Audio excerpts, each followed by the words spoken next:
Hey, what's going on, yo? It is getting to be that time for NCAA March Madness. The real fun begins now. The selection show is on CBS, but to have a little bit of a special something to show you here in a little bit because your boy JG came up with some technological changes. War Eagle 0008 is here with a super chat. Says, let's go to Atlanta. We coming. Thanks for the show, JGT. I appreciate you for the sound.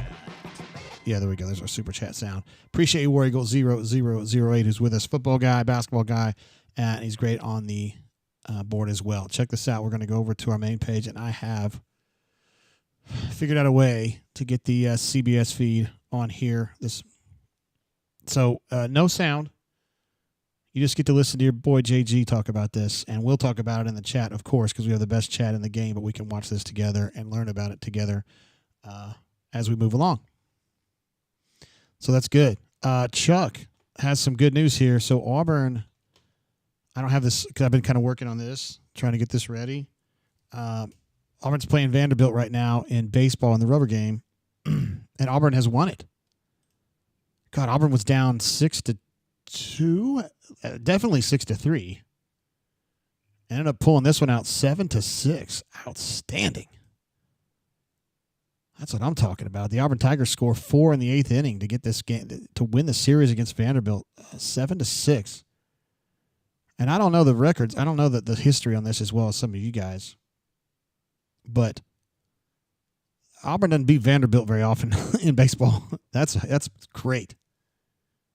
Great way to start the SEC season for the Auburn Tigers baseball team. So that is very, very good news. Surely they got Auburn on one of these, right? I mean, the number one team in the country. Come on now. Number one seed, I should say. Granny in the 8th is what Chuck says. That's amazing, bro. I got to see video of that. I'm definitely looking forward to it. Auburn Tigers. Here we go. We don't have to wait very long. I hope it's Alabama State. So definitely going to be in Lexington. Stolte's already on his way there or may already be there. Please be Alabama State. Please be Alabama State. Yes, Alabama State. Now, the trick is going to be this 8-9 matchup to see what I like their mascot, too. He's pretty cool. Looks like a roughneck. I don't know. Don't be UConn. We're looking for, like, Baylor, Creighton, something like that. The Louisville Cardinals.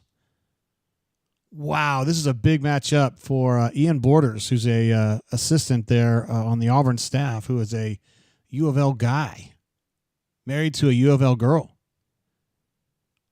Louisville playing in Lexington and Creighton. Guys, they're pretty good too, man. That is a very interesting situation right there. There he is, Chris H., my man. I need to talk with you pretty soon, my man. I got something I got to run by you. Anyway, that's pretty cool. Oh, we got Michigan. You got Trey Donaldson. But this is actually kind of a different pod, honestly. There's Trey right there. How you doing, Big Daddy? Happy for you, man.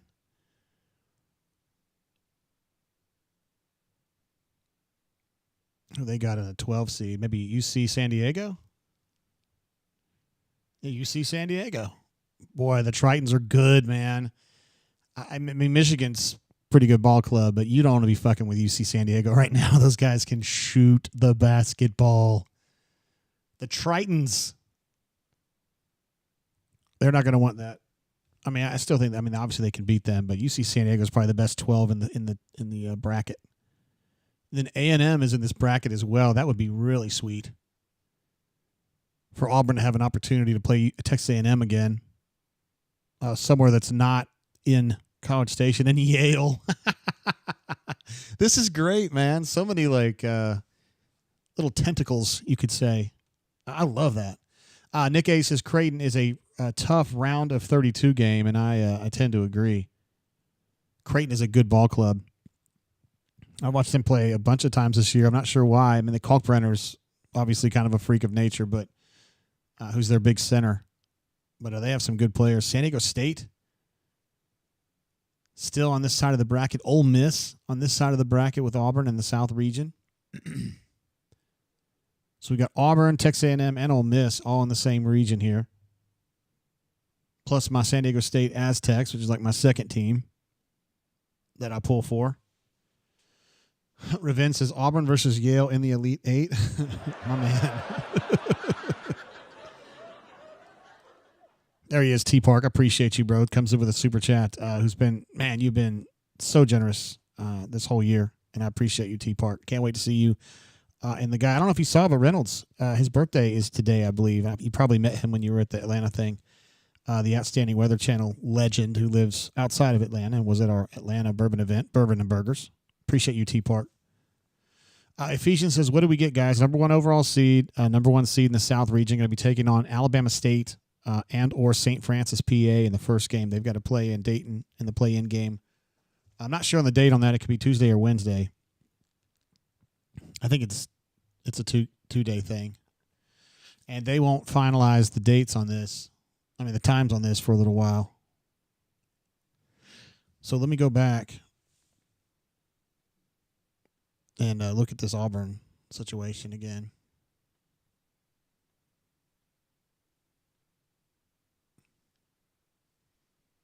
All right, so we got a Thursday matchup. So that Alabama State and St. Francis game is definitely going to be on Tuesday then. Spicy Piece is not a fan of the draw. Not at all a fan of the draw. I mean, it's tough, dude. Louisville, they're kind of a weird team. I've unfortunately had to watch them more than I wanted to this year. I absolutely despise Louisville, but that's a team that won 3 games 2 years ago, total 3 games. They got a new guy named Pat Kelsey who's the head coach, and they've gotten a lot better. But Louisville, to me, is kind of a paper tiger. They do have some players. They do have some – in fact, they have some good guards. But they play in the ACC, which is a turd conference, and they can't beat Duke. And so to me, like, Louisville's would be akin to, like, Missouri or Mississippi State, somewhere like that. They're not as good as, in my opinion, not as good as Ole Miss, and they're definitely not as good as, like, the big daddies, like Auburn, Florida, Tennessee, Alabama. They're not that good. So this is going to be Thursday in Lexington. And we'll just have to see what time. You know, Auburn is going to be a draw on a national level just because they're the number 1 overall seed. So my guess is that that's going to be a night game, but I don't know that for sure. A lot of times just weird things happen. Now, D. Lucky says, I don't love Louisville in Lexington. That's assuming Louisville can beat Creighton. My personal opinion, D. Lucky, is that Creighton is better than Louisville. But Louisville in Lexington inside Rupp is interesting. It's just that Lexington is a 100% blue town. Louisville, nobody gives a shit about Louisville outside of Jefferson County, Kentucky. I mean, there's not even Louisville fans hardly in Bowling Green, in E-Town, certainly not in Lexington. Like, Louisville's just such a little provincial, like, fan base. I mean, and they can't even go north because Indiana's up there, and Purdue fans kind of leak down into Indianapolis. They don't have, like, a base. So I don't know, man. You think Louisville's going to travel well, and the Louisville fans care, and they've been so shitty lately. This is their first chance to really get out and watch the NCAAs for a while. But I just don't know, man. I think Auburn's going to outnumber them if it comes to that. I do. Auburn fans absolutely travel like mad, and I think that I don't know. I think Auburn will still have a huge advantage there. Super chat coming through from the legend himself. Feel like a stranger who's been here, just so supportive. I appreciate you, man, for always being here for me. Says, Word Amiga, Word Up, Drainer, Swugans, and Tates. Much love. Now we see our bracket. Let's go on a run. I mean, look, guys, it's not too bad. I wish that I didn't, when I hit pause, it wouldn't stay on the, we could see that last little Texas A&M and Yale piece. Got to hit pause, though. But I mean, look, here's the bottom line. Auburn is the number 1 overall seed. And I know that all of us who watch this team all the time, we know, hey, they're not playing their best basketball right now. You lost the game at A&M, kind of got hit pretty hard there, although they had just clinched the conference title, regular season. Played Alabama, 93-91 in overtime, gave up way too many points, made a mistake at the end, let Mark Sears get free on his left hand. I mean, I don't know. I thought it was a stinger. Beat Ole Miss in a grind. Lost to Tennessee in what I thought was probably a 9 out of 10 game. Really enjoyable game. Tennessee's a good ball club. So are they that bad? The question asked of BP at the press conference was, are you panicking? Which is a weird way to put it. I'd like to know who asked that question, but I think a better way you could have asked it, and it was a legitimate question, just wasn't asked right. I think you say, hey, what is your level of concern about your ball club right now having lost 3 or 4? That's a fair way to put that. You don't say, are you panicking? Like, of course he's going to, oh, yeah, absolutely. I'm terrified. Like, what do you expect him to say? And BP said that's a softball, which I didn't like the way it's just not a question I would have asked. The idea is good. The execution was terrible. But let's be real about it. Like, they're not playing great. Brian G says, so Alabama State or the other team for Auburn to play? I would absolutely love to see Auburn and Alabama State go at it. Alabama State won their conference championship last night, won by 2 or no 4. They had a bucket right at the buzzer, but it didn't count. So they won by 4, and it's great for the Hornets to be at least on the national stage like that. These are the 2 teams that I have covered as a professional reporter in my life. True story. I was hired in Montgomery to cover Alabama State in 1998. I covered them for about 2 months until I got kicked off campus, and then I started covering Auburn. So those are the 2 teams I've covered professionally in my life. Covered Kentucky before that, but that was as a student reporter. Let's see. Jester says, isn't it supposed to be an advantage to be the number 1 overall? I don't know what you're expecting here, my man. You're the number 1 seed. You're getting a play-in team in the first game, so you can't complain about that. Then you've got Louisville and Creighton, but guys, the 8-9s are tough. Those are good teams, and they're going to be.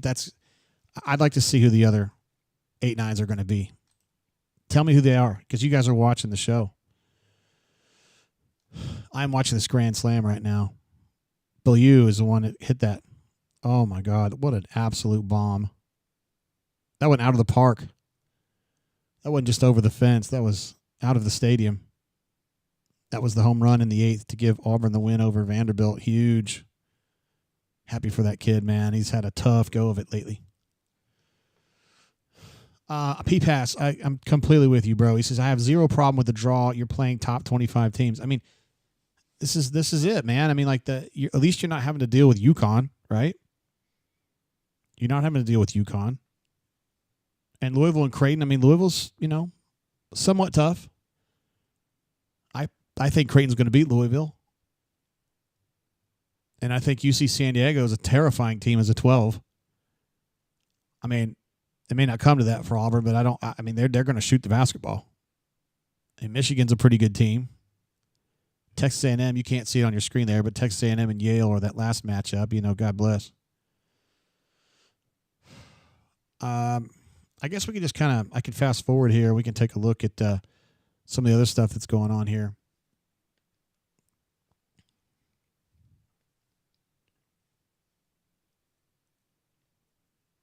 So this is the bottom part of Auburn's bracket here.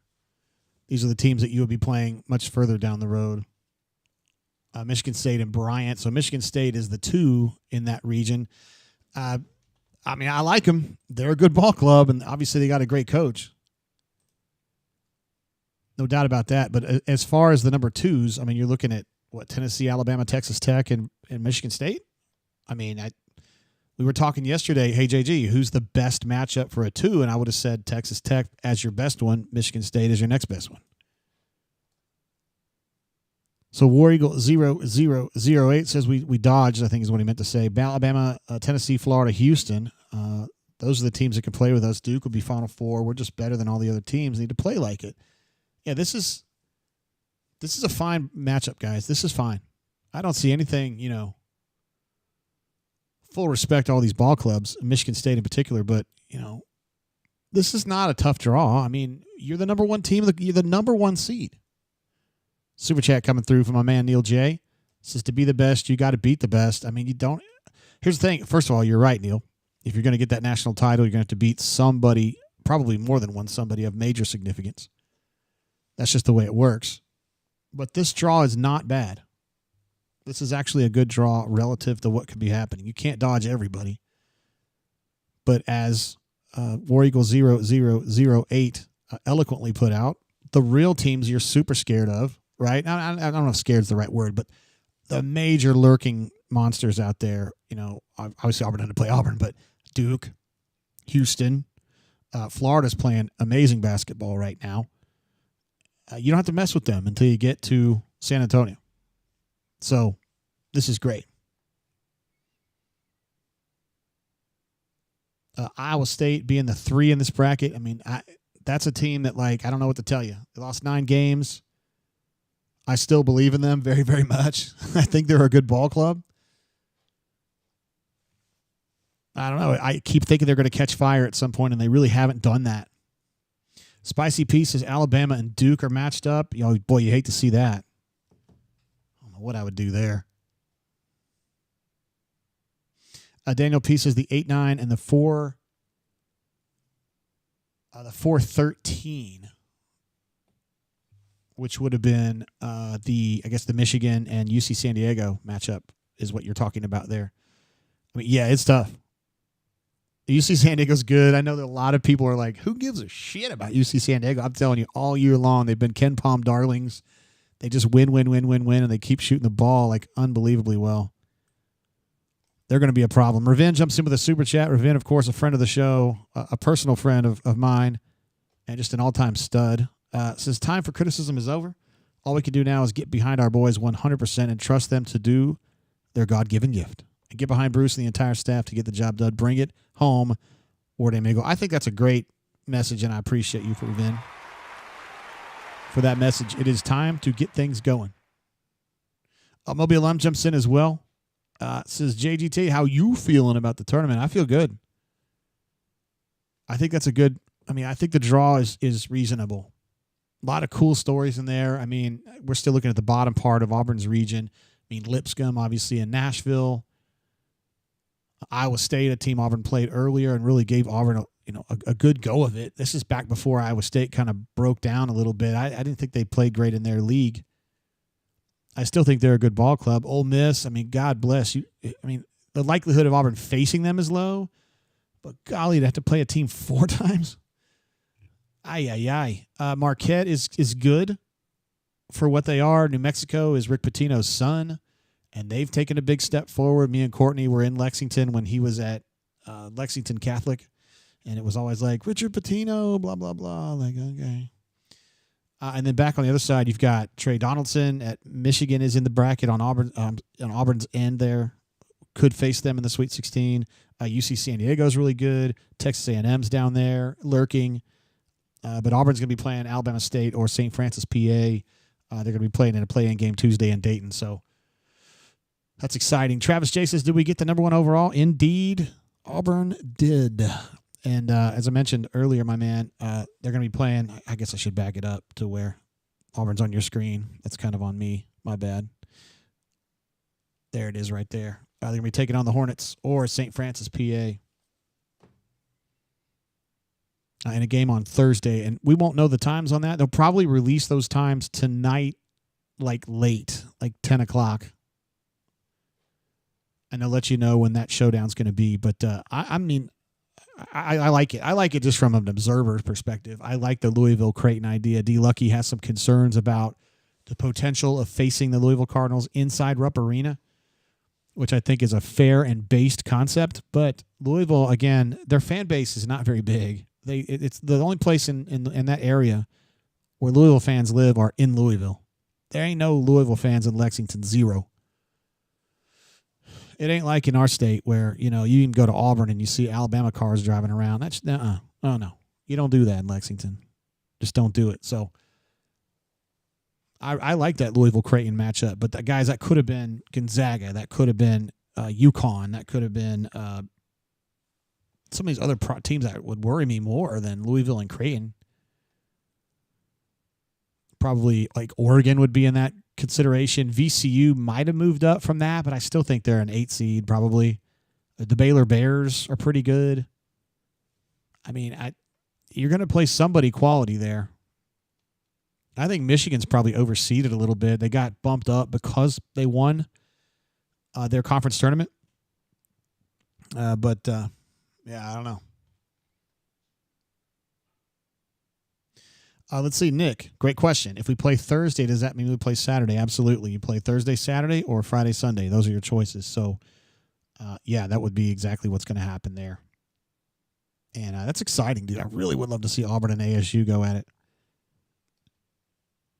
Let's see. P-Pat says Louisville fans are busy watching derby preps. Actually, man, there's probably some truth to that.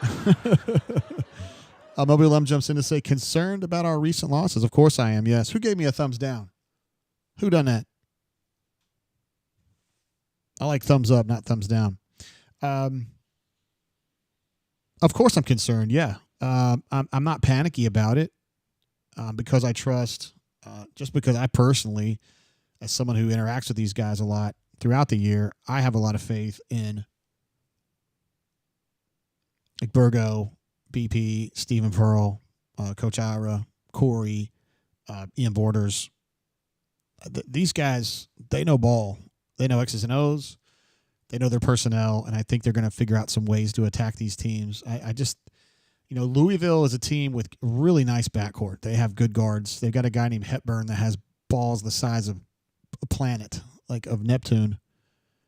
And they're like complete swashbucklers, which I love personally, and I wish Auburn had a little bit more of that. But they've got issues, man. Like, Louisville's a team that's getting built back up from literally zero. And I don't think they have the belief. You know what I mean? If you watch them play, they're just tenuous all the time. I don't know.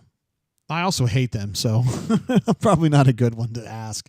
At Creighton, I've watched them play. I watched them play UConn in Creighton, and then they beat UConn in the tournament, and then they tried to get the coach back when UConn beat them in Omaha about 3 weeks ago.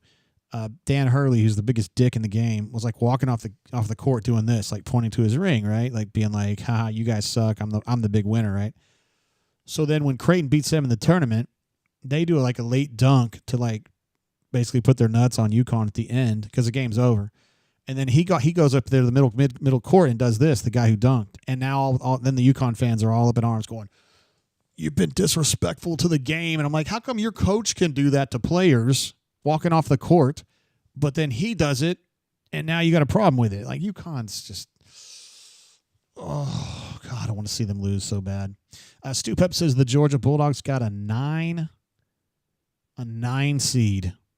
They did get in, though, which is great. Revenge jumps in to say, I'm going to let the past two. Wait. I'm going to let the past 2 weeks are going to affect us. Our boys have always played our best when we're on the hunt, and that is exactly where we are now. It's a good point, Raven. I think sometimes, there were some tweets going around last night that said that it's never happened before that a team that lost 3 or 4 going into the NCAA tournament, what a weird stat anyway, has ever won the NCAA tournament. I mean, come on, guys. Like, we're getting way out in the weeds there. I think BP can find a way to kind of turn this around and be like, hey, the world's doubting you now. Even though you're the number 1 overall seed, I think you could say people are doubting you. What is your motivation, And I think the team could really benefit from that. Ravin does as well, and I'm a fan. Ravin, that's a good idea. It's hard to sometimes you would think it would take a lot of mental gymnastics to turn a number 1 overall seed into an underdog story, but I think BP could do it here. That's just my opinion. Mobile jumps in again, concerned about Chad's antics hurting us. I personally am not. I'm personally not. On a lesser team with less experience and less leadership, yes, I would be concerned about it. And also Kai, to a lesser degree. I mean, he's not a main cog of the team, but I've said all along, man, Chad's kind of up and down. And for the most part, he's kind of a jester. He's kind of a laugher, a hugger and a laugher and a high fiver and a cut up kind of guy. And a lot of times his energy is, forwarded that way. I think he's learned his lesson as far as I think he just got carried away a little bit in the Alabama game. I think the Yale situation, I think sticks in his craw. I do. And I think that it's not going to be a problem going forward. Just my opinion. And as far as how it affects the team, I mean, you just have too many like experienced guys. I mean, Miles has played a ton of ball. Janai's played a ton of ball. Denver's played a ton of ball. There's just so many guys there that are just confident in who they are and what they do with the team, their role with the team, that when Chad kind of acts up a little bit, I don't think it affects people. But on a lesser team with the younger players, I do think it would be a problem, but not with this team. I say that as an amateur psychologist myself. Let's see what War Eagle 0008 says. He's had some great comments earlier. Maybe I'm underreacting, but we lost a game hung over at Texas A&M, which is a fair characterization of that game. To Alabama in overtime at the buzzer, and to Tennessee when we played like crap with the ball in the air to tie it late. We do not suck, guys. That is a great statement. I feel like Auburn fans are the only ones out there, with the exception of maybe some dumbass Vol fans or whatever, that think that Auburn sucks right now.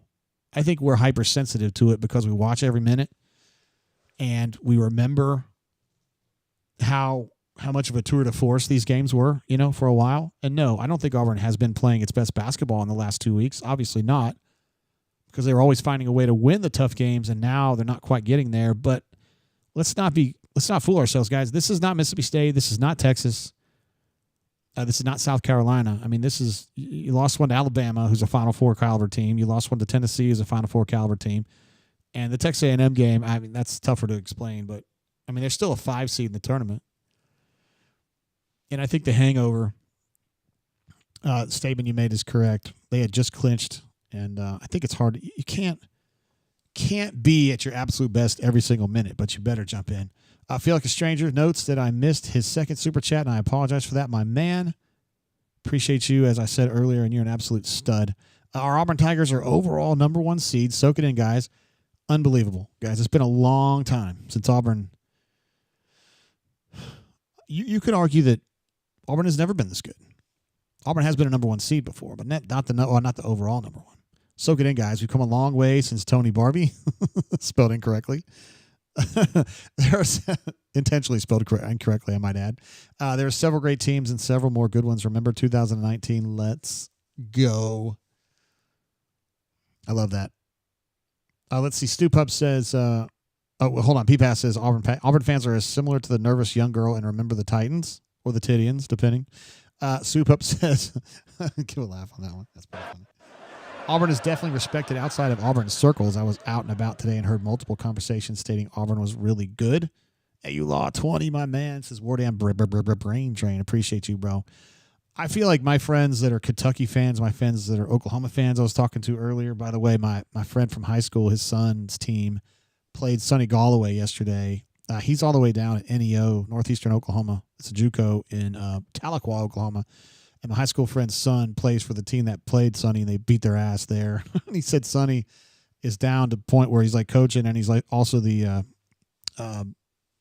he handles the field. He's like the field waterer and the field raker, which I respect him. Obviously, Gus did that a lot early in his career, but he didn't necessarily do it late in his career. Sonny's fallen a long way, and it couldn't have happened to a nicer guy. Mobile alum, by the way, let's give one of these. Sometimes may be good, sometimes may be shit. Mobile alum jumps in and says, what's our floor in the tournament? Our floor is Sweet 16. I mean, I feel like Auburn plays decently and they would beat Louisville or Creighton, is just my opinion. So that would be the floor for me. But at least we can go into this tournament saying that Auburn's ceiling is a national title. There's no doubt. If Auburn plays the way that it played for probably 60% of this season, maybe 70% of this season, it's a national title as the ceiling. If Auburn continues to play the way it's been playing, I think it's more of an Elite Eight ceiling. 14 SEC teams get in, Spicy P. Thank you for jumping in. And Ravin says, Tony Barbie with the eyes, can she drive? The jokes about people with the last name that end in I, they never stop. Let's see. Stu Pup says Galloway was the worst ever. Harsin was better than him. They're similar, but yeah, Sonny wasn't even as good as Harsin. I think you're right. Anyway, he's all the way down to NEO, and NEO is actually a good baseball club program. I went to summer camp right there near Tahlequah in a town called Shoto. I followed them. They're good. They put a lot of guys into the minors and stuff. So it's not as bad as it sounds. But, yeah. Let's see. CDF, my man. He always calls me Jay Jizzle. In Jay Jizzle's opinion, is Broom win player of the year? I don't, and I'm going to tell you why. Is he J.G. Tate's player of the year? Absolutely. No doubt about it. I know how valuable he's been, and I know what it means to get Auburn to this level. I mean, if Duke is the number 1 overall seed, nobody cares, right? Duke fans care, obviously. They should. It's a great achievement, I think, to be that good. However, it's freaking Auburn, bro. And the reason Auburn is in this situation in the catbird seat in the NCAA tournament is because of Johni Broome.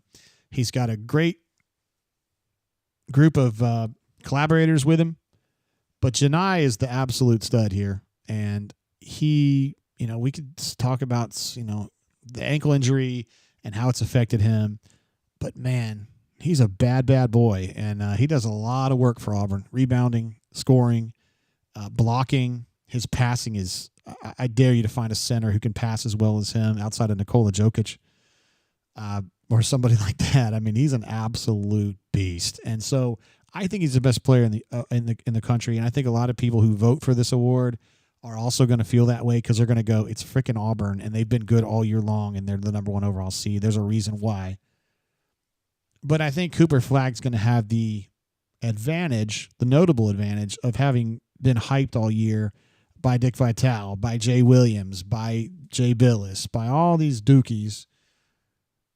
And these national people, like outside of like Field of 68, because I feel like those guys are kind of more, if you're asking me, I give much more of a shit about what the Field of 68 guys say, the national guys.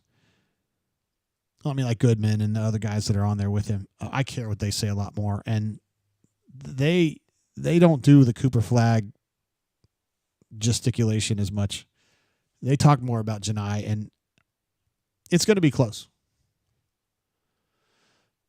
But Johni doesn't get the same media swooning that Cooper Flagg does, and I think it's strictly, it's probably a complicated array of factors. An important part of it is that he plays for Duke, that freaking everybody seems to love in the national media, and it also has something to do with Johni. I think his game's kind of boring. It's brilliant, and he's awesome, but it's kind of boring, right? Like, I don't know. Johni doesn't have that swashbuckling attitude. And, he's just a baller. And, like, Cooper Flagg's just, I don't know. Let's see. PPAS says, I think Flagg gets 55% of the voting and Broome gets 45%. I could definitely see that happening. Let's see what else we got. Mobile Alum says Michigan State is South Region number 2. That's absolutely true. I can't show it on the screen right now. I wish I could. Let me see if I can find, like, a screenshot.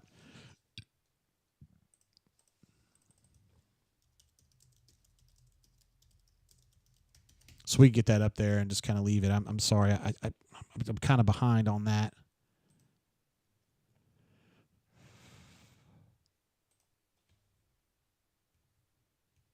Trying to get these. I got to find it on Twitter.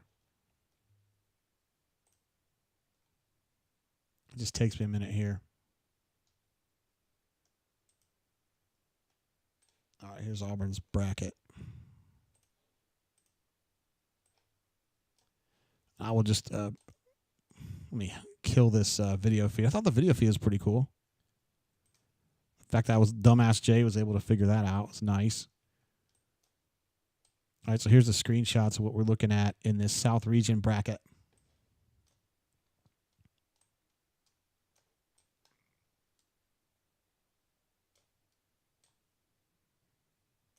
So that's South Region.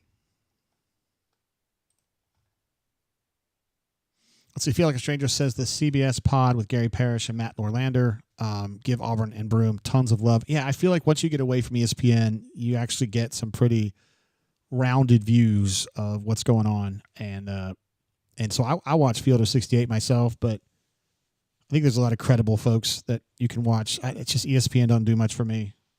I told you guys before, Jay Billis, in the few times that I've interacted with him, has been great, but he's a dookie. I mean, come on, man. But he's fine, but he's going to do his Duke thing. I don't even necessarily think that he means to do it. I think he just does it. I want to see just real quick if I can some of these other because you guys got to watch that and I didn't get to see it. Duke as a number 1, Mississippi State is an 8, Baylor 9. I think that's fair. Those are two teams we talked about being 8-9 contenders. I didn't think they would put Auburn in against an SEC team in the second game, so I didn't think it would be State, but I thought Baylor might have been a team they could sneak in there. Oregon is a 5, whatever, fine. Arizona, Akron, I don't care. BYU, so VCU got an 11. That's low for them considering they won their tournament title against KD. Wisconsin is a 3. St. Mary's, Vanderbilt's an interesting game. Alabama's got Robert Morris, who Kentucky lost to 8 years ago. Then they're going to be facing either Vandy or St. Mary's. And they got to deal with presumably Wisconsin. Yeah, it's not too bad. It's not too bad for them. Let's see some of these other ones. Houston, SIU, Edwardsville, Gonzaga, Georgia. Georgia's a 9. I mean, Gonzaga as an 8 is nuts, dude. They're way better than that. Gonzaga is number 9 in the KenPom. They're the number 9 team in KenPom, and they've got an 8 seed in the tournament. I mean, something's up there. McNeese and Clemson is a very interesting one because you got Will Wade, who's the most foul-mouthed asshole I've ever heard on a sideline in my life. He literally cusses every third word, and he's a Clemson grad. So the thought was for a long time that he was going to be the next coach at Clemson someday. So that's interesting to see him taking on his alma mater, and then Purdue against High Point, formerly coached by G.G. Smith, son of Tubby, but not anymore. Whatever. Illinois against Texas Xavier, going to have to play the play-in game. That's fair. I like that they've gotten away from it always being 16 seeds. They have to play the play-in game. I thought that was just goofy. It always ended up being SWAC and MEAC going at it. I'm glad they've changed it up a little bit. I know it hurt Auburn women last year when they had to play the play-in game and lost, but I think everybody should take a turn there. Kentucky against Troy. Oh, my goodness. I didn't know about this. I love it. My friend J. Dub and his wife Bridge are Troy graduates. I know a lot of Troy graduates myself. That's going to be a showdown. Kentucky is in my opinion, first of all, a number 3 seed. What are we thinking there? Well, I'm going to pull this one over. We can talk about this. This is a good bracket right here. I'm going to leave the Auburn bracket up, though. Look at this. Kentucky versus Troy. Tennessee against the Wofford Terriers. And then Tennessee taking on presumably UCLA, although Utah State is pretty good too. These are going to be the other games in Lexington. So that's something to think about how they're going to figure out these times.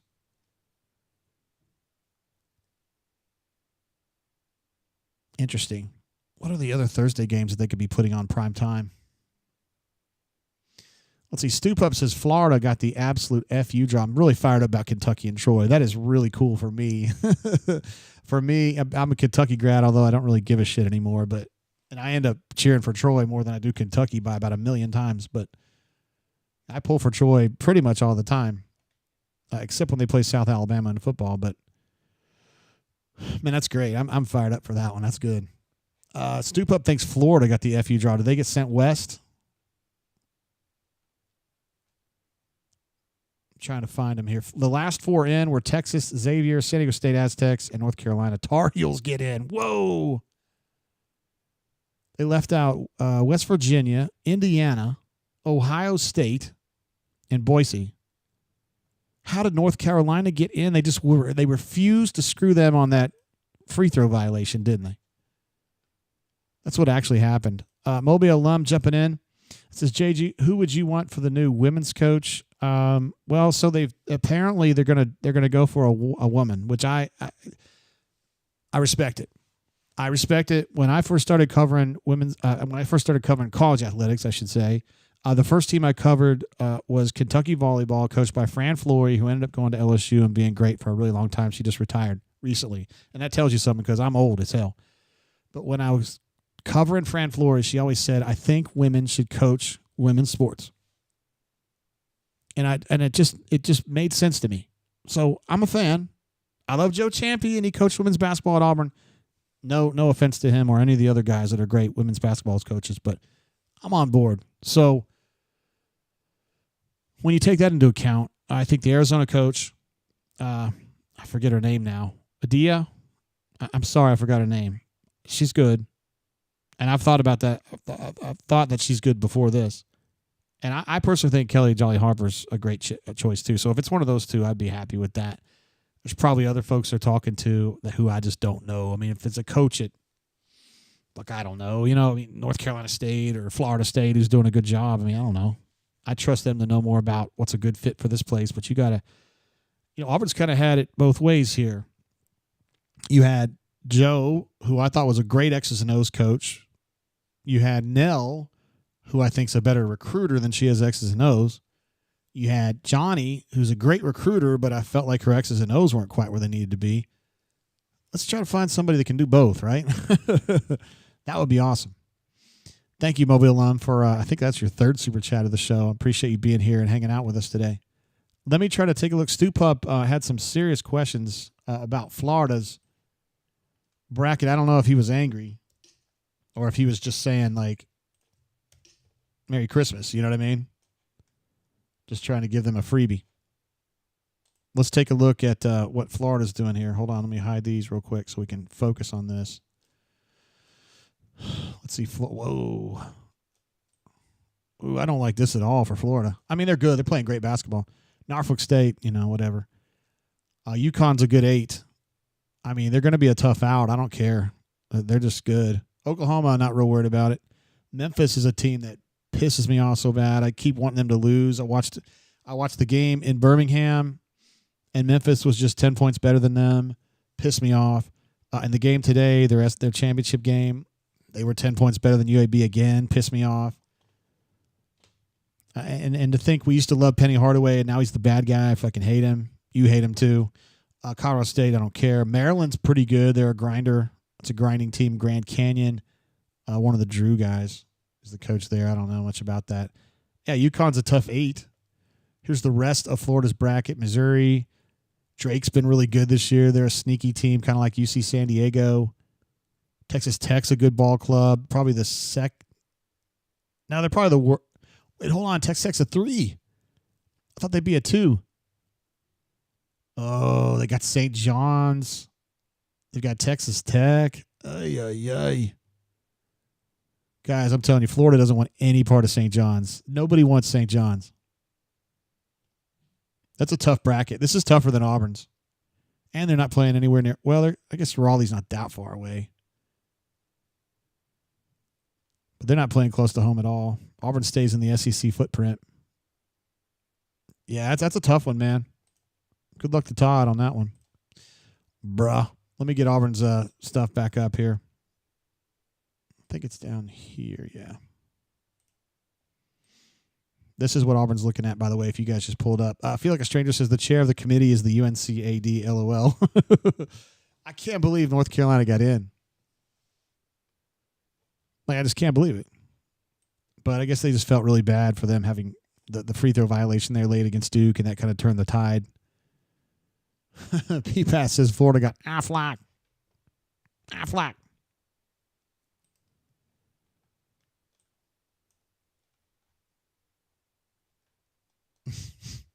That's funny. J-Dub, but not that J-Dub, says, funny how that worked, stranger. Whose picture is that, bro? Anyway, I'm so stoked that Kentucky and Troy are going to go at it. That's going to be once in a lifetime right there. I hope I get to watch that with him or them. My Troy friends. I got a lot of Troy friends.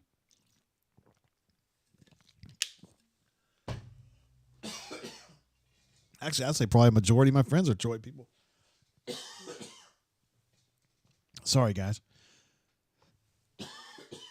Choking on water like an old man. Stoop Up says Auburn gets Atlanta for the 16 and the 8. That's the best news. That's going to be amazing. Tons and tons of Auburn. That's probably the most tightly packed Auburn alumni base would be Atlanta. For sure. Tons and tons of great Auburn folks live in Atlanta. Having to always deal with the damn barking of the Georgia fans.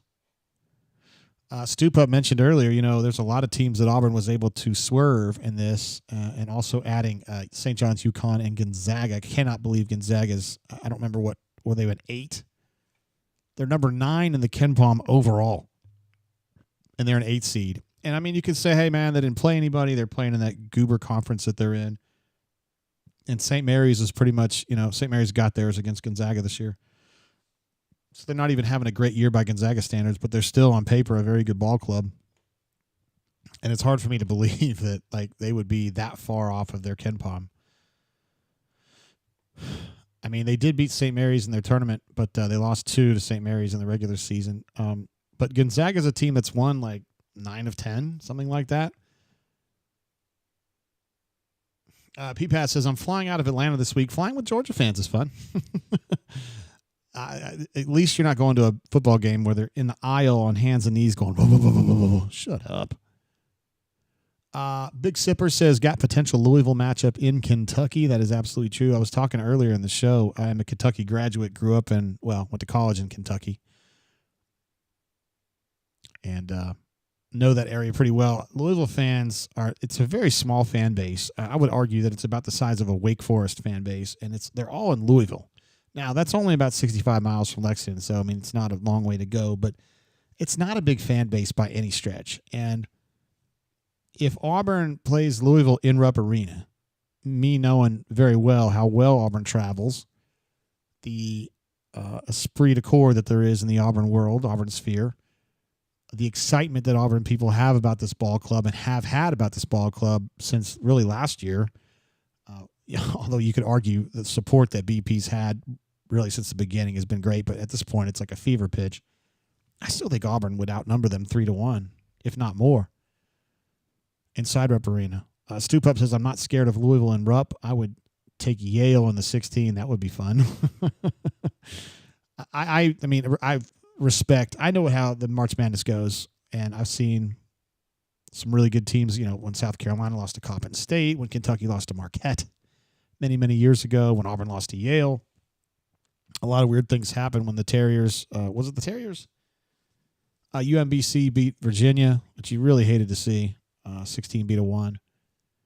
So you got to lock down and you got to play the game and you got to be smart about it. I don't give a shit what round it is and who you're playing. I mean, even if it's Alabama State or St. Francis, you've got to play the game. You've got to lock in. Stoop Up thinks that Michigan State will get beat out before the 8, which I'm guessing you're thinking Marquette or New Mexico or Iowa State. All this talking I've been doing and thinking about Auburn, I haven't even noticed the fact that my Trojans are taking on San Diego State Trojans. San Diego State Aztecs are taking on North Carolina as a play-in game on Wednesday. How about that? Let's see. Stoop Up says the weird shit happens less in the second weekend. That's absolutely true. Usually the second weekend, you've got 2, maybe at the most 3 strange teams in the Sweet 16, and that's pretty much it, right? Like you got the Loyola Chicagos, you've got the George Masons, who's another one that just crazy. Obviously Villanova in '85 was one of those, but the real weird stuff happens this first weekend. And for Auburn, I don't really see anything potentially weird here. Creighton's a good ball club; they're credible. Creighton to me is a little bit better than Louisville. Creighton plays in a much better league than the ACC, and they've got a big-ass dude named Ryan Kalkbrenner who's like a 7-foot tall center, and he's a problem. He's kind of like a poor man's Zach Edey. So what we'll do is let me leave these up, okay, and we'll start thinking about – I'll tell you what, I'll hide this one.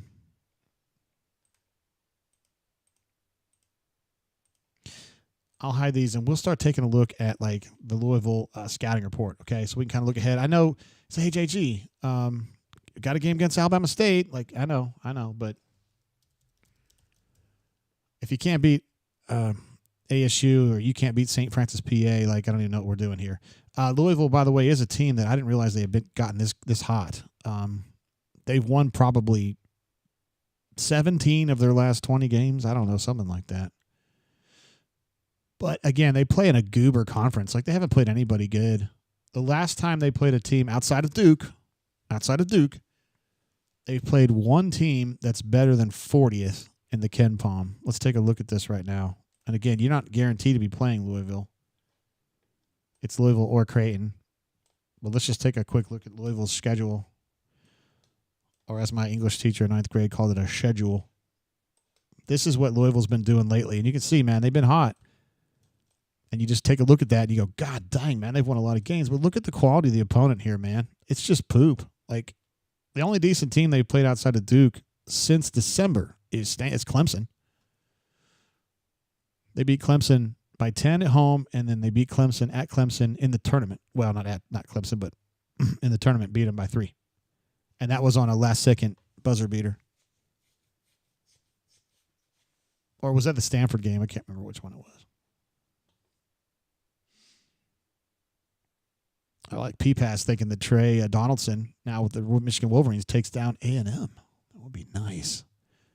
And Cleveland Brown says the SEC makes up 20% of the field in March Madness. That's crazy. All right, so that's what Louisville looks like on the schedule standpoint. I can't caution you guys enough. They're the second best team in the ACC, and it's a one-team league. I mean, just be real about it. Dude, they're Duke, and everybody else is like pretty much ass. I mean, Clemson's fine. Clemson's on par with like Mississippi State. For me, Louisville's like Missouri, maybe. I'd probably still take Missouri over them, though. I mean, if we're being real. Here's the basic scouting report for the Louisville Cardinals. 29th ranked offense, 21st ranked defense. That's not bad. Again, Goober Conference. 3-point shooting is not good. 2-point shooting is good. Free throws. Let's see how I'm trying to figure out how often they get to the line. I bet you they get to the line a lot. Free throws per field goal is 135. That's not great. Their numbers look a little bit better on defense than they do on offense, I guess. Yeah. Let's see. Spicy P says Louisville was projected as a 5 seed. They ended up getting, was it, an 8? I think Creighton is really good for a 9, too. I mean, I'm just eyeballing it. I'm not someone who's following the diagnostics and all that kind of crap too much. I do with Auburn, but I don't watch, not with everybody else.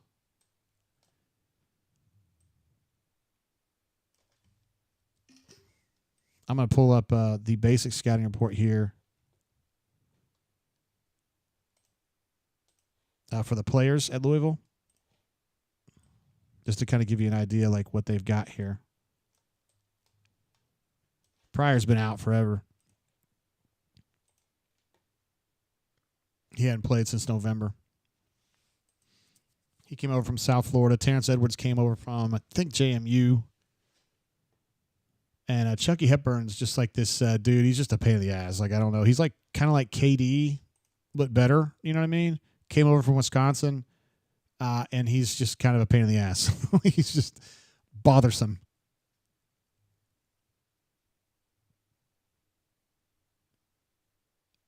But they're kind of guard-oriented. Solid. Let's see. A P-Pass reminds us that Miles... Not miles. You know what I mean. I was going to tell the joke about kilometers, but I'm not going to do that. It's not the right time. It's not the right time. Cleveland Brown says, I'm just grateful that it's not UConn. Yeah, we have been talking about that on the show for like a couple weeks now. Like, oh, God, it's not going to be UConn as an 8. Is it? Please, God, no. And now it's not going to be. Let's see. J-Dub is backing up something that War Eagle said. I'd way, way rather have Louisville than Gonzaga, who's been to 9 straight Sweet 16s, or back-to-back defending UConn. Louisville is worse than State. We've got a good draw. Guys, I completely agree. I mean, again, Louisville doesn't stink. They're just okay. They're just okay. Let me take a look at the Creighton Blue Jays real quick. And we were talking yesterday on the show how much we like their colors. I mean, I do. They're like this light blue and gray and white. Again, they are from Omaha, Nebraska. A lot of people don't know that. One of my wife runs a child care center. One of her really good employees from back in the day was a girl named Christine A. She's a graduate of Creighton. I used to talk to her about basketball that she knew nothing about, actually. Here's what Creighton looks like. Much more credible conference here. You can see Marquette's pretty good. UConn's pretty good. St. John's is really good. They had some trouble with St. John's, obviously, but they played them pretty well in the regular season, but not so much in the tournament. Although Patino, he's like the master. He is definitely the master. I like that Ken Palm actually makes the distinction in the Big East tournament that DePaul is a neutral game, Connecticut's a neutral game, but St. John's is semi-away. They're playing in the Garden. And so they decided, rightly, I think, that St. John's is too close to the Garden for that to be an away game. I'm sorry, for that to be a neutral game. St. John's is located just on Long Island, but it's not very far down, not very far away from New York City at all. It's in Jamaica, New York. Let's see. Brandon J. So give me a little more. Talk to me a little bit. He says no one is going to pick us for Final Four now. Kind of talk me through that. Like what do you mean by that? Uh-oh. The most handsome former coach in the game, also the most badass. Jay Wright has Auburn as his national championship winner. Holy cow. I mean, I like it. J-Dub says Bobby Morris over Alabama. Heard it here first. And a spicy piece has always said Jay Wright new ball. Oh, man.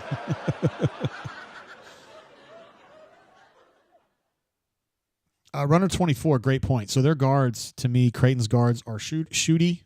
They're like technically good and shooty, but they're not great athletes, is my recollection. Let's take a look and see what these guys have. Oh, Jesus. Their statistical profiles definitely got a lot of red in it. Holy cow. Whoa, look at that cake. All right, let me look at this. I'm pulling over Creighton's four-factor scouting report here real quick. You can see Creighton's been a little more wobbly in the win-loss column than Louisville has been, but they've been in a tougher conference. Look at all that red, y'all. Jeez Louise. It's like their defense is decent, but like when they're bad, they're terrible. They don't create any turnovers. They turn the ball over constantly. But they shoot great from two because of Kalkbrenner. He's like a pain in the ass. They don't foul a lot. But they don't they can't create turnovers for shit at all. Look at that, 361. I bet they're butt naked last in that particular component. Now, interestingly, Auburn doesn't really turn the ball over too much.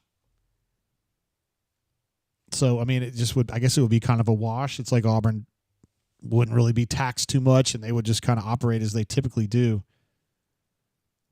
Free throw shooting is not good for them. 2-point shooting is amazing because of Kalkbrenner, I guess. And then the 3-point shooting is kind of ass considering their guards. I don't know. Travis J jumps in with the super chat, my man. Says, do you like our draw? I like it. Will be tough, though. I like the draw a lot. I think this is a draw befitting of a number one overall seed because I don't think you're having to mess with. When we're a number one seed, I always worry about the 8-9s, right? And we've been talking about it for a couple of weeks now, kind of speculating on because we kind of figured Auburn would be a number one. Well, we all knew Auburn was going to be number one seed. We were wondering if Auburn would be the overall number one, and if so, who would they match Auburn with 8-9 wise? And there was a lot of concern that it would be Gonzaga, who ended up being an 8. I told you guys yesterday, no way they'd be an 8. They're an 8. That is a problem. UConn, don't want any part of UConn as an 8. Back-to-back national champions, don't want to touch that. Absolutely insane head coach that I hate. You don't want any of that. And now Auburn don't have to mess with that. And some of these other nasty teams out there that you don't want to mess with, including Florida, Houston, Alabama, there's somebody else's problem for a while. So I think this is a good draw. Stupep says Creighton would be a good matchup for us. Yeah, I think that's definitely the preferable matchup for Auburn. But Louisville's not like some scary team. I don't think so. By the way, Kalkbrenner, they're 7'1" center. I'm talking about the Creighton center at this point. I guess I should pull this shit over. I'm sorry. I'm being a little goofy here. The tables are a little big on Ken Palm for this kind of stuff, but it gives you an idea. It's just so tall. These tables are just huge. They're hard to exhibit on this screen, but I'll give it a shot. This is Creighton's kind of their team, and I'll just leave it here for the moment. Now, Kalkbrenner's the guy that always catches my eye when I'm playing him because he's just he looks like such a basketball player. He's 7'1", 270. He's like one of those super long guys who looks like a spider kind of. Shooting 71% from 2. It's pretty good. 18th best in the country. And you can see that their three-point shooting is just not quite there. They got some guy. I mean, 36.9 that's not trash by any stretch, and 38.3 is not trash either. But wait, Isaacs hadn't been playing. No, he hasn't been playing in a while, so don't worry about his numbers. Jemiah Neal, 31%. Kalkbrenner's not going to be shooting threes. He shoots 57 threes. What the hell? Yeah, this is a much better matchup for Auburn, I think. Yeah. Again, taking a look at that's the Creighton Blue Jays right there. Let me get the bracket back up. This is Auburn's bracket in the South region, starting in Lexington on Thursday. Presumably going to be, I would imagine that game's going to be prime time. But I don't know I've never had Auburn in this situation before. You know what I mean? Like where they're playing a play-in game, where they're playing against a play-in opponent, So while I think a lot of people in the country would be salivating an opportunity to see Auburn play, I don't know about Alabama State and St. Francis being enough, you know? So I don't know. But my guess is that's going to be a nighttime game, like a 7 o'clock tip in Lexington. And then you'd have, I can't remember who the other side of that was.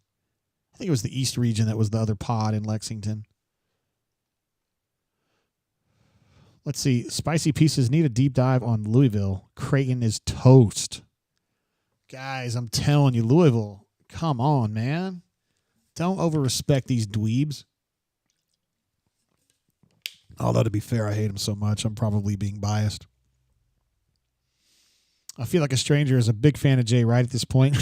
Not that he wasn't before, but he is for sure right now. Travis J says, I just don't like Iowa State or A&M. I have no concerns about Texas A&M if you're not playing them in College Station. If Auburn had played them in Neville, I wouldn't have worried about that game at all. I think Auburn would have won by 10 or 15 points. I think Texas A&M was in a rut at the time, kind of playing for their lives in a way, and they play a lot better at home than they do on the road. And Auburn doesn't play well at Texas A&M for whatever reason. I'm not concerned I mean, I guess you got to be concerned to some degree about any team, but I'm not concerned about A&M. That's probably the least concerning team in this bracket outside of like Alabama State or Bryant, or even Lipscomb, maybe. I would worry about San Diego State or North Carolina more than I would A&M personally. It's just me, man. And I do think that sometimes, like with this coaching staff, like I don't think they're fans of buzz. Nick says, when do they announce the Thursday game times? So they will announce all of the first round times tonight, but it's going to be a little while. It won't be like an hour from now. It's usually like 9, 10 o'clock. They'll announce that, and we'll get an idea then what we'll be facing as far as scheduling goes. Let's see. Anonymous says, who do we play if we beat 8-9? Well, you're looking at it right here. You'd be playing whoever wins this bottom pod on the left side of your screen here. So it would be Michigan, UC San Diego Tritons, Texas A&M, or Yale. And honestly, I can't tell you who you should be favoring there. I don't think Yale's as good as they were last year. A&M's a credible team. Michigan's a credible team. They've been playing much better lately. They're like a solid team that's played very well lately. Won their tournament. And Trey has been playing great for them. I'm happy for him. I kind of always believed in Trey, but not as a superstar, just kind of as a good player, and that's kind of what he is. And UC San Diego, a lot of you guys who don't follow basketball super closely, you just follow Auburn or whatever, which is really me most of the time. I've kind of been keeping an eye on UC San Diego this year because I grew up in San Diego, and I went to summer camps at San Diego. And when I see them pop up, because it's in La Jolla, which is a really nice part of town. My parents we didn't live there because we were poor, but we would go over to La Jolla because they have these cliffs. It's like living in Malibu, kind of. They have these cliffs, and you go there on a Sunday afternoon, and they've got little. You can have picnics there on the cliffs, and you can hear the waves crashing, and it's just beautiful, right? And I would go to summer camps there. My mom would send me to computer camp at UC San Diego. Don't judge me. It was 1981. Just don't judge me, okay? So I spent a lot of time there, and I've been following them just because I was like, what? You know, I don't think of them as being like some really good basketball team. But, I mean, look at this shit, bro. I'm going to show you. This is UC San Diego. This is a team that Auburn, you know, in theory could be playing in the Sweet 16, but it's going to take some serious work for them to get there. But, like, look at this. Let me hide these real quick. That's what UC San Diego's been doing since November. They lost 2 games. And they've been crushing, bro. I mean, they're seriously just killing people. I mean, the UC Irvine Anteaters are decent, you know. That's their nemesis. And, I mean, after they lost to them, then they beat them by 20, and then they beat them in the tournament by 15 or 14. So they definitely got their due. And they beat the Gauchos in the semifinals. So anyway, this is a good ball club. These are the kind of teams you don't want to mess with. They can shoot, and they are super confident, you know. They're not big, though. They're not big. Super chat coming through. Let's see what D. Lucky says. Grand Slam, no less. I must be talking about that game against Vanderbilt. Is that what you're talking about? Love it.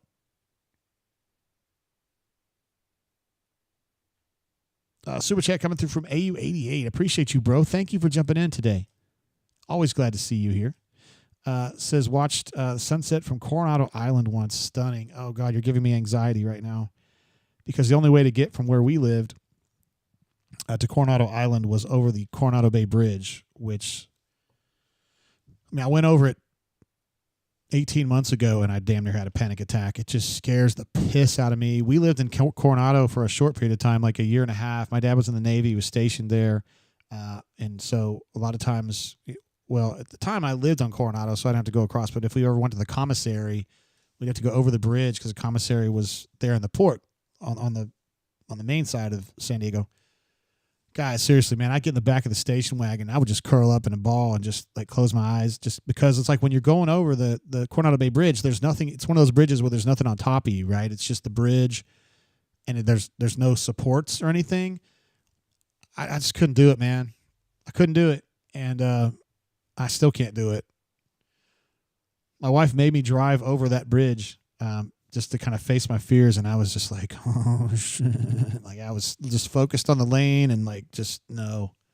Because if there's nothing above you, I just feel like if you go off the side, you're gone, man. Like, you're just like, I don't know.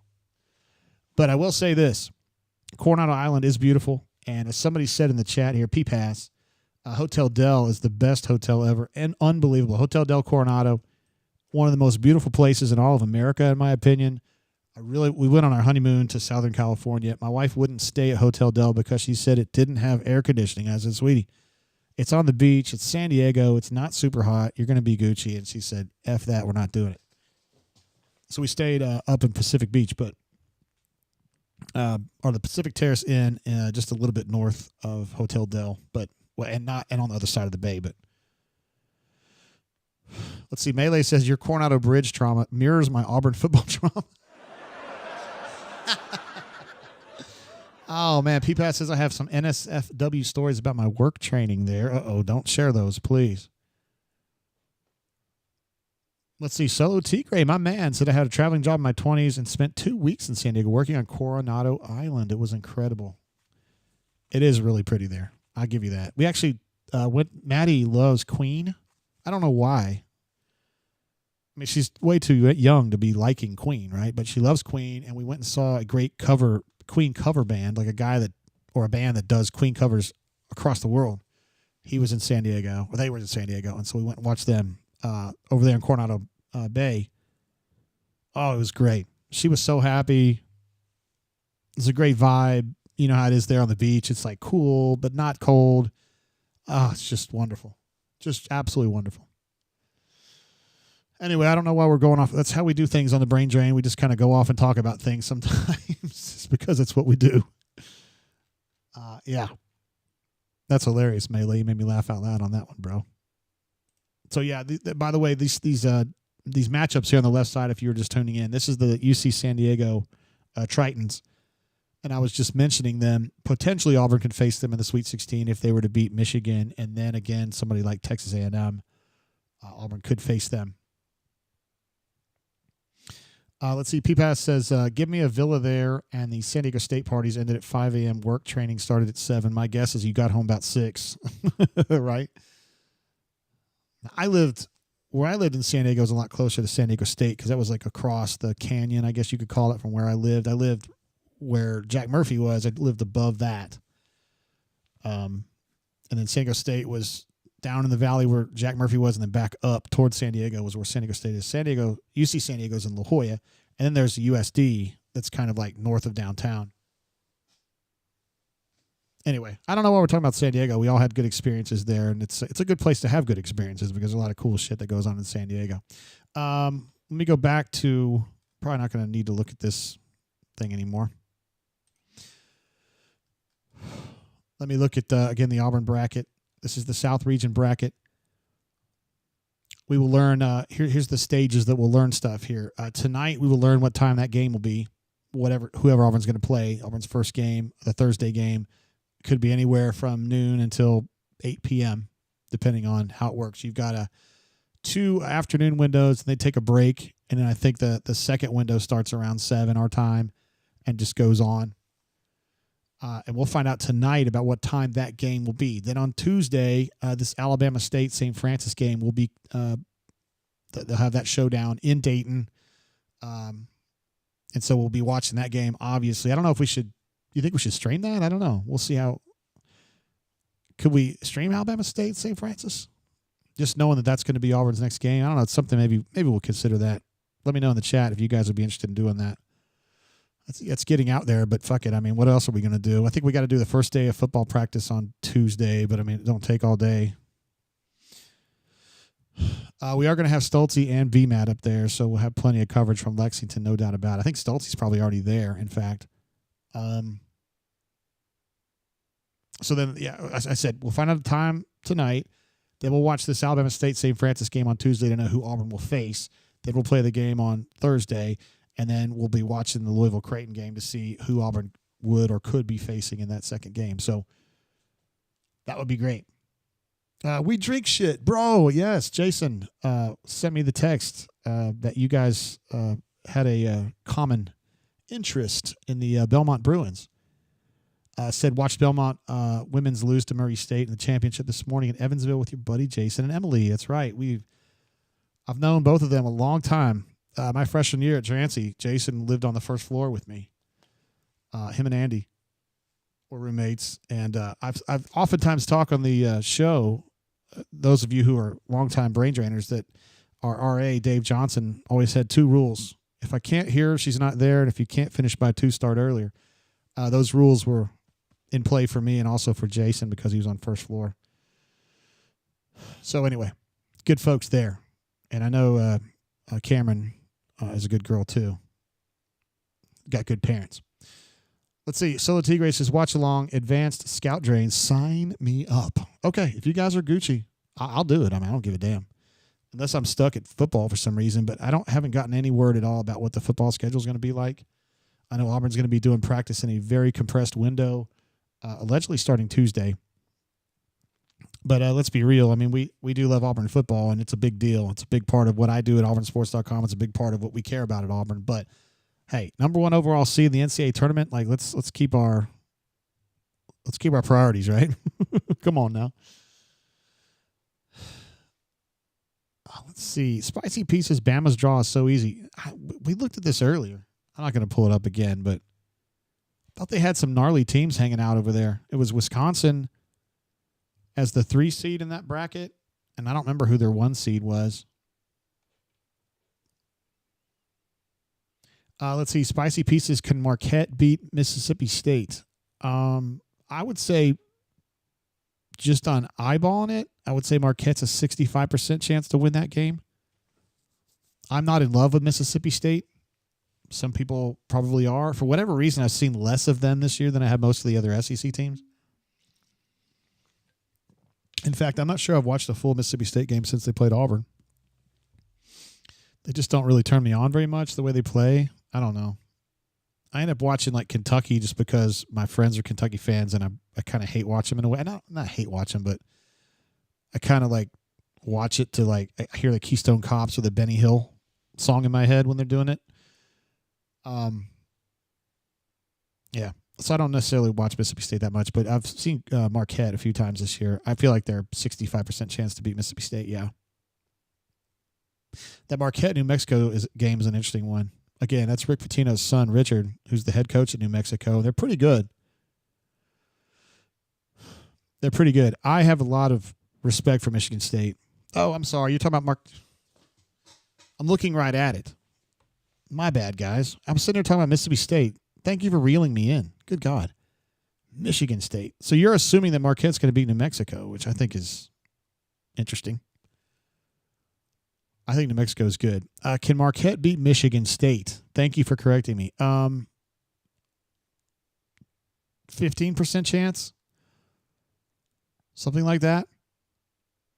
But a lot of times these March Madness things come down to matchups, and I can't really tell you exactly what kind of team Marquette is. I know that Michigan State's the grinders. I know they're the team that like grinds the shit out of people. I mean, their three-point shooting is trash city. I'm looking at their basic scouting report here. Their two-point shooting is good. Their free throw shooting is outstanding. And they're a defensive team that just bodies you up and tries to keep it like in the 60s. Let's see who he's got here. He's got senior, junior, freshman, junior, senior are his starters. No, he's playing, but here lately he's been playing two freshmen, Jeremy Fears and Jace Richardson in the backcourt. Ay, guys. Although Jeremy Fears, he's been there longer than 1 year, I think. Boy, if you're going to field two true freshmen as your starting guards in the tournament, hey, wow. That's probably not ideal. Let's see, Melee. Could you see any upsets in the first round in the South region? Not Auburn. I mean, technically, I think Creighton's better than Louisville. That wouldn't necessarily be an upset, though, would it? I could see UC San Diego beating Michigan. Yale against A&M. Probably not.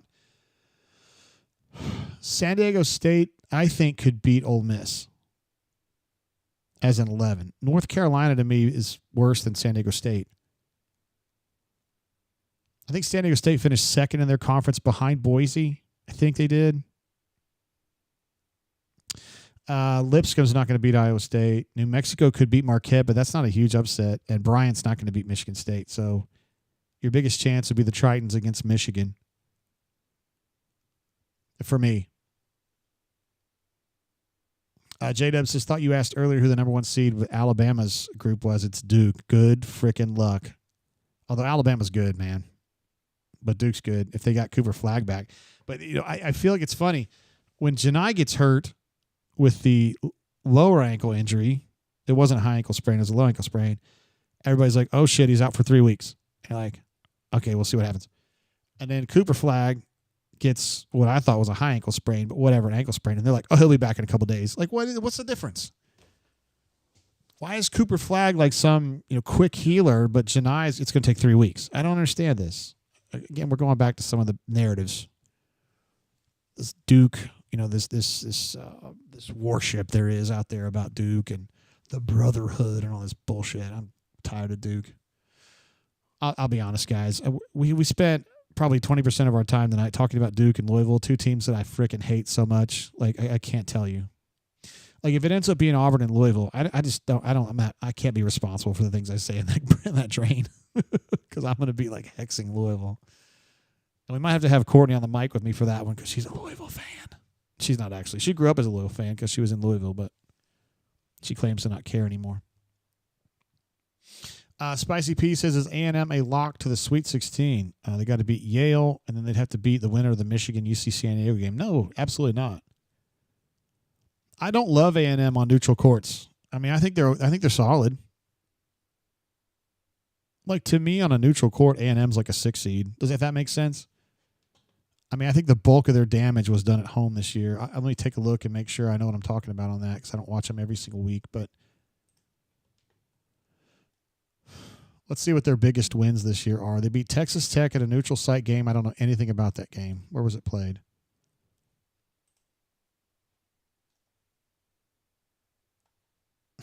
Thanks. It was played in Dallas. And they beat them 72-67. This is back in early December. So that's a good win. Really good win. Their next best win was Auburn at home. Their next best win after that was Ohio State at home in November. You can barely even count that now, although I still count Auburn beating Houston and Iowa State. So that, never mind. So Texas Tech, Auburn, Missouri away. That's a good game. It's a good win. Not much else. I mean, Texas, Purdue, which I guess they played in Indianapolis. They did. But that, again, so much of their damage was early in the season, dude. And then they lost to Tennessee at home. They got flattened in that game. They lost to Vanderbilt at home in a close one.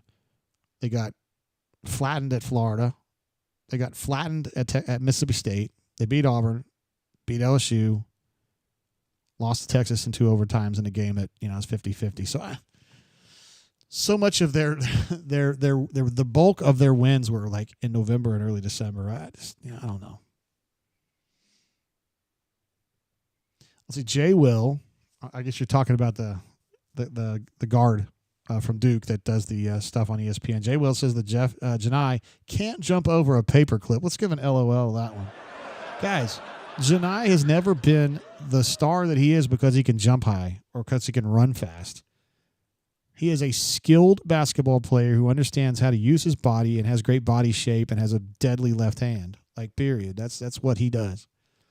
So to tell me that he can't jump very high is stupid, because Janai is not a great athlete. Janai is a great basketball player who keenly understands what he's good at and has turned his strengths into ultra strengths and turned his weaknesses into doesn't really mess with him very much. He's an elite passer. He's a great shooter within 8 feet, as long as he's either going straight up with a shot or he's leaning in with a shot. If he's falling away, he's just not great. But I think he understands that now. Let's see. CJM says, if we play Texas A&M in the Sweet 16, they will beat us. I just don't see it, man. Like in Atlanta, Auburn against Texas A&M in Atlanta, that's going to be like 75% Auburn fans, 10% Texas A&M fans, and like a smattering of who the fuck ever else is going to be playing in Atlanta. It's whoever it is. No. I would give Auburn an 89% chance to win that game. I don't see it. Spicy P says, Louisville scares me for some reason. Top 25 Ken Palm team. I mean, I got to give them a little bit of credit because they've won a hell of a lot of games here lately, even though it's been in kind of a goober conference. Because the ACC, for the ACC, is just bad this year, right? I mean, you've got Duke is a very good team. Louisville's a solid team, kind of like a Ole Miss. And then you got Clemson, who's the same kind of deal, like Mississippi State-ish. Maybe even like Vanderbilt-ish. And then there's just nothing. Like, nada. NC State fired their coach. Wake Forest is not very good. Florida State's not very good. Miami's, the coach quit and they're dog shit. Like, it's just bad. ACC is dog poop. SMU, people were thinking they were going to be good. They weren't very good. No way.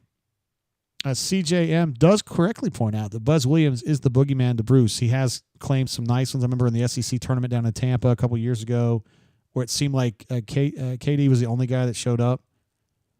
Beat him in that one. And he's had a few other good ones against Auburn. And you're right, he does find a way, kind of like the way Kermit used to do. Kermit couldn't hardly win shit, but he plays some damn good games against Bruce.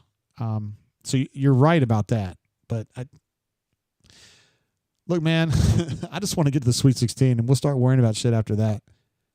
I think those teams have their hands full down there with UC San Diego, Michigan, and Texas A&M potentially.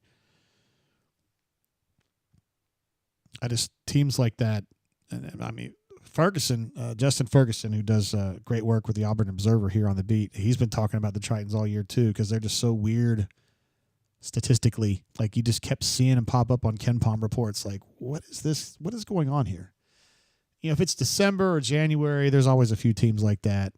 Like Vermont was kind of like that. It's put up some weird numbers. But by the time you get all the way through your conference season, you're like, God dang, they're still really good.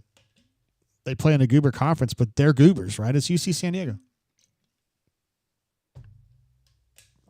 I don't know. Stoop Up says ACC is where the SEC was before Bruce's Auburn tenure. You're absolutely right. I remember we were talking about this on the show the other day, Stoop Up. I know you were there, that when Bruce took over at Auburn, in his opening press conference, he said, we only got 3 teams in the SEC and the NCAA tournament this year.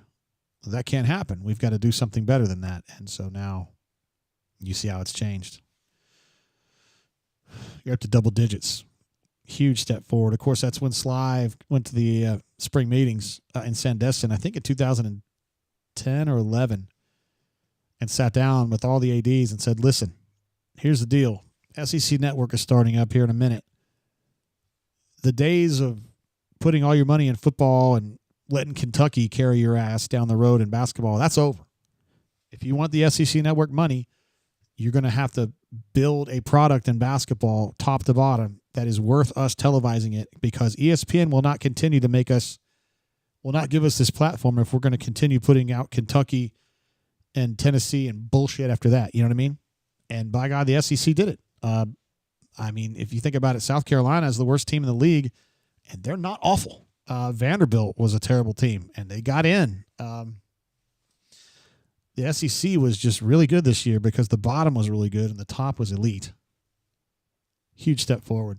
N says, one game at a time. Trust Bruce and the boys regardless. It's going to be great to be an Auburn Tiger. Love the attitude. To give you an applause for that. And I also think some of the things that y'all been talking about in the chat here, Melee as well. You can just focus on this now, right? Like, focus on this game. Auburn put the anxieties or frustrations with things that have been going on lately where, you know, are you panicked? No, I'm not panicked, because Alabama's a really good team. They're a 2 seed in the tournament. Tennessee, they're a 2 seed in the tournament. They're really good. Runner 24 says, night, y'all. See you Thursday. Hey, or you can check us out on the Scout game, the Alabama State St. Francis game. I don't know. Maybe we'll do it. Maybe we don't. Maybe we just turn that into like a COVID show where we just talk about whatever and watch the game kind of in a peripheral way. I don't know. It's an idea, though. All right, what else we got to adjudicate here, boys and girls? We got a good feeling here. Auburn, of course, #1 overall seed. I think in a general sense, we have a consensus that Auburn's draw is at least fair. This is not particularly bad. It is March Madness. The path forward for Auburn is nothing like it was in 2019, where you had to work through Kansas, North Carolina, and Kentucky. Here, the resistance is not quite as bad, but as you guys know, once you get into a game, the resistance is what it is that day. And if you get into a dogfight with Yale or you get into a dogfight with New Mexico State, you've got to hunker down and win that freaking game. And you got to figure out a way, Burgo, BP, Coach Stephen Pearl, Coach Ira Bowman, they got to sit there and figure it out in real time about how to fix this game and get it diagnosed and figure out a path forward schematically. But Brandon Jay, I think in kind of a tongue-in-cheek in a way, he says, in BP we trust, but let's be honest, guys. Like, Auburn's got a great group of coaches.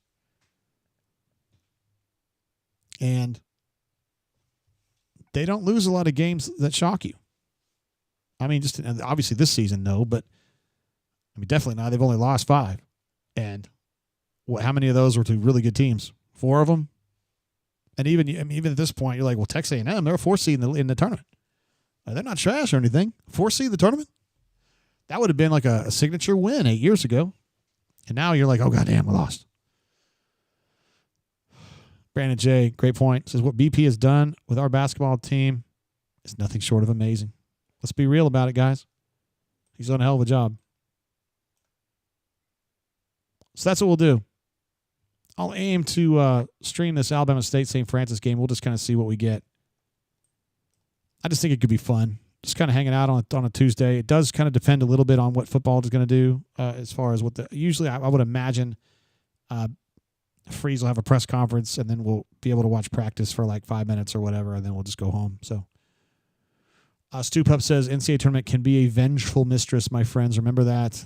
Stu Pup has been through the ups and the downs. I think most of the people in the chat have, because I know I can remember doing these shows with you guys back in the day when stuff, when the good times were happening, when the tough times were happening, the Charleston game, the Clemson game in San Diego, frustration. I was not streaming back for the Miami game. Kind of glad I didn't, but we learn our lessons. All right, then. Appreciate you guys being on with me. Again, I think it's a fair draw, and I very much look forward to Auburn taking on. First of all, I'd love to see them play the Hornets, but take on Louisville or Creighton. Although I can't promise to be unbiased in that one because I hate Louisville. I hate him so much. Although my mom was a former Louisville employee, and my dad's a graduate, 2-time graduate of the University of Louisville, so don't want to give him too much trouble. All right, guys, I will check you guys probably on Tuesday. I hope you guys have a chance to stop by for that one. We'll just have fun and let it hang. And then for sure we'll be doing it Thursday. Of course, full coverage at auburnsports.com, which is a website I know well because I've been working there a long time. And I also run it on the publisher/Commodore at auburnsports.com. We've got great folks there. Brian Stoltz, Brian Matthews are going to be giving you wall-to-wall coverage on basketball. They're going to be there in Rupp Arena giving you great coverage as usual from the site there. Robin, our photographer, will be there as well. And we'll just be doing our thing. Love you guys. Appreciate you. I'll see you when I see you. Till then, keep your feet on the ground. Keep reaching for the stars. Peace and love. See you.